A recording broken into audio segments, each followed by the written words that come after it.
Hello বন্ধুরা, আসসালামু আলাইকুম। পাপড়ি মাশরুম অ্যান্ড অ্যাগ্রো ফার্মের পক্ষ থেকে সবাইকে শুভেচ্ছা। আশা করি সবাই ভালো আছেন।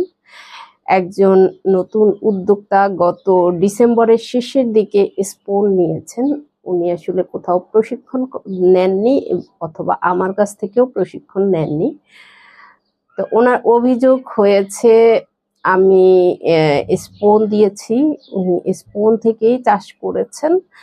একবার অথবা দুইবার ফলন এসেছে, কিন্তু এরপরে আর আসেনি। এটার কারণ কি? প্রথমত হয়েছে যে আপনি চাষ পদ্ধতি জানেন কতটুকু আমার জানা নেই। আমি অনেকগুলো ভিডিওতে বলেছি শীতের দিনে যদি আপনি ডাস্টবিনেও ফেলে রাখেন তাহলেও ফলন আসবে, কিন্তু পর্যাপ্ত পরিমাণ ফলন আসবে না যদি আপনি সঠিক পদ্ধতিতে চাষ না করেন।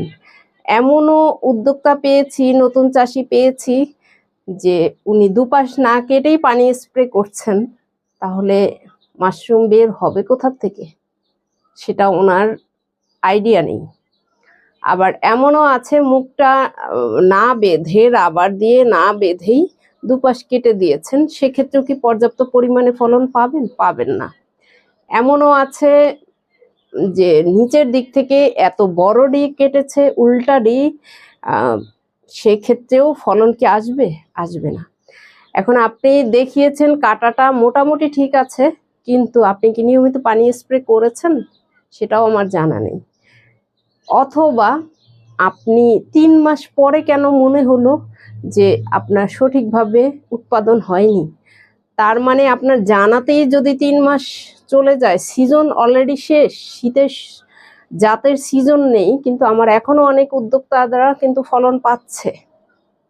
হ্যাঁ, গ্যাপ দিয়ে আসে, কারণ এটার এখন সিজন নাই। তারপরেও যারা প্রশিক্ষণ নিয়েছে তারা কিন্তু এখনো, আজকের দিনেও সকালে একজন জানিয়েছে যে আমি তো গরমের জাত এখনো বসাইনি, কিন্তু শীতেরটা থেকেই তো ফলন আসছে, এই কারণে বসাইনি।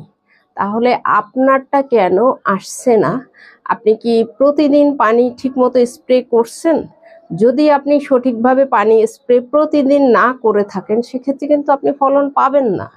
কারণ এমনও হতে পারে পানি সঠিকভাবে স্প্রে করেননি অথবা প্রতিদিন করেননি, সেক্ষেত্রে ভিতরের মাইসেলিয়াম ডেড হয়ে গিয়েছে, হতেই পারে। কিন্তু সেক্ষেত্রে কি স্পোনের দোষ? মোটেই স্পোনের দোষ না। আপনাকে যখন আমি প্রশ্ন করেছি যে 3 মাস হয়ে গিয়েছে, আপনি জানানোর সময়টা পেলেন না বা আমাকে জানাননি। সেকেন্ড হয়েছে 3 মাস অবধি যদি আপনি পানি স্প্রে করে থাকেন, সেক্ষেত্রে আপনার প্যাকেটটা এত সাদা থাকার কথা না। আমার চাষঘরে এগুলো সম্পূর্ণ এই স্পুনগুলো রোজার শুরুতে বসানো, এই প্যাকেটগুলোতেই পানি দিয়ে কালারটা চেঞ্জ হয়ে গিয়েছে। তো সেক্ষেত্রে এক একটা প্যাকেট চেহারা সঠিক থাকবে না যদি আপনি প্রতিদিন পানি স্প্রে করেন, কালার ঠিক থাকবে না। নতুন প্যাকেট যতটা ধবধবে সাদা, আপনার প্যাকেটটাও সেরকম ধবধবে সাদা। তা আপনি যদি পানি না দেন, সেক্ষেত্রে কিন্তু স্পুনের দোষ না, এর খাদ্যই হয়েছে পানি স্প্রে করা। এখন আপনি সঠিকভাবে পানি স্প্রে করলেন কিনা, প্রতিটাতে আপনার পানি লাগলো কিনা সেটাও আপনি জানেন কিনা আমার জানা নেই। তাহলে অনেকেই যে এক্সপেরিমেন্ট করেন দেখি হয় কিনা, তাদের উদ্দেশ্যে মূলত বলা যে আপনি যে টাকাটা নষ্ট করে স্পুন কিনবেন, এটা কিন্তু সম্পূর্ণ লস। কারণ আপনি মনে করবেন এক্সপেরিমেন্ট করবেন। আমি অনেক দিনই অনেকবারই বলেছি, যেমন টাঙ্গাইলের একজন উদ্যোক্তার কাছে মনে হয়েছে পানি না দিলেই ভালো হয়, কেটে বসানোর আগেই মুখ থেকে বের হয়ে গিয়েছে, তাহলে তো পানি ছাড়াই ভালো হয়।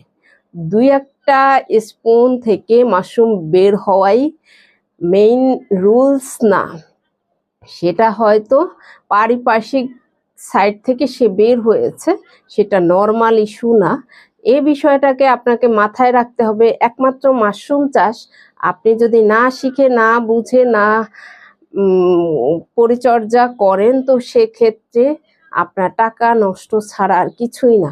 অনেকে আছেন ট্রেনিং নিয়েছেন কিন্তু পানি স্প্রে করেননি, সেক্ষেত্রে কি আপনার ফলন আসবে? আসলেও কি সেটা টিকবে?